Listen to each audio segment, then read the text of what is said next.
اور سیدھے اس گاؤں کے کنویں کے پاس آئے, جلدی سے اپنی گڈری رکھی اور کپڑے اٹھا کے اسی کنویں سے دھوئے, اور کپڑا اپنا دھونے کے بعد کہتے ہیں اللہ تیرا شکر ہے کہ تو نے مجھے زنا سے بچا لیا, اللہ تیرا شکر ہے کہ تو نے مجھے میرا منہ کالا ہونے سے بچا لیا, وہ تو ہاتھ دھو کر نہیں, ہاتھ دھو کر میرے پیچھے پڑ چکی تھی.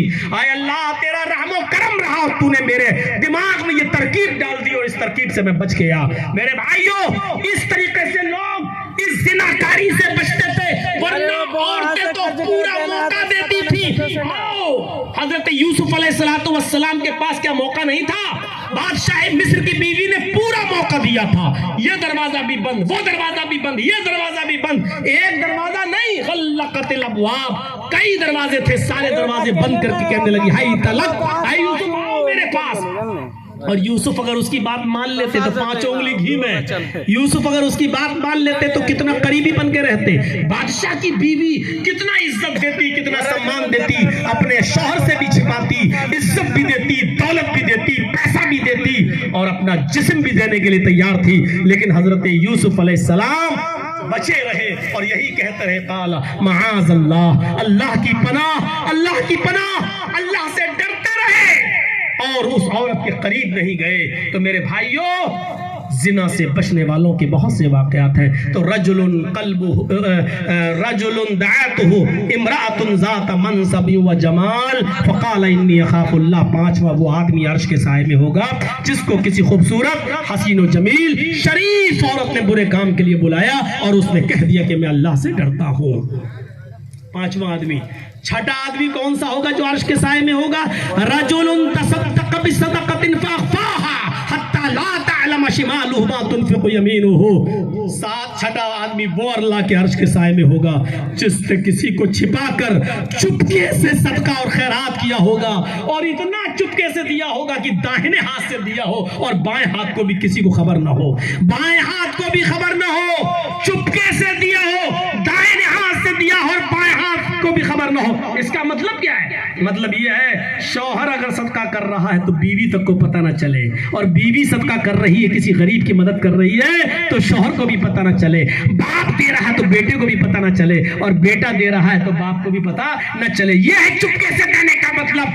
آئے رمضان کے مہینوں میں غریبوں کو ساڑیاں دینے والوں, رمضان کے مہینے میں غریبوں کو کپڑے دینے والوں, رمضان کے مہینے میں چادریں دینے والوں, صدقہ و خیرات کرنے والوں, اس غریب کی مدد کرتے وقت ویڈیو بنانے والوں, ان کے فوٹو کھینچ کے واٹس ایپ گروپ پہ ڈالنے والوں, اور یہ دکھانے والوں کہ میں نے آج اتنے غریبوں کی مدد کی ہے, تم اللہ کے عرش کے سائے میں جگہ نہیں پاؤ گے, اس لیے کہ تم نے اپنے صدقے و خیرات کی نمائش کی ہے, تم نے اس غریب کو بھی ذلیل کیا ہے, تم نے اس غریب کو بھی رسوا کیا ہے.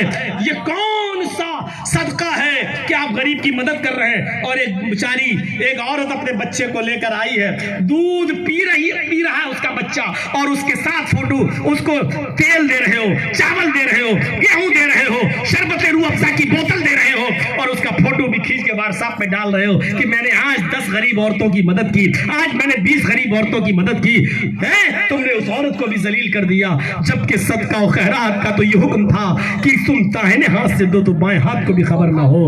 یعنی اس عورت کی اور اس آدمی کی بھی عزت داؤں پہ نہ لگے, اس کی بھی بے عزتی نہ ہو جس کو آپ دے رہے ہو. تمہیں نمائش کی پڑی ہوئی ہے, تمہیں 100 آدمیوں کا روزہ افطار کراتے ہو تو فوٹو کھینچتے ہو. یہ نا آج میں نے 100 آدمیوں کو روزہ افطار کرایا ہے, دعا کرنا اللہ تعالیٰ سے کہ اللہ ہمارے روزہ افطار کو قبول فرمائے. اب کیا قبول فرمائے گا اللہ؟ تو نے پہلے ہی اس کی نمائش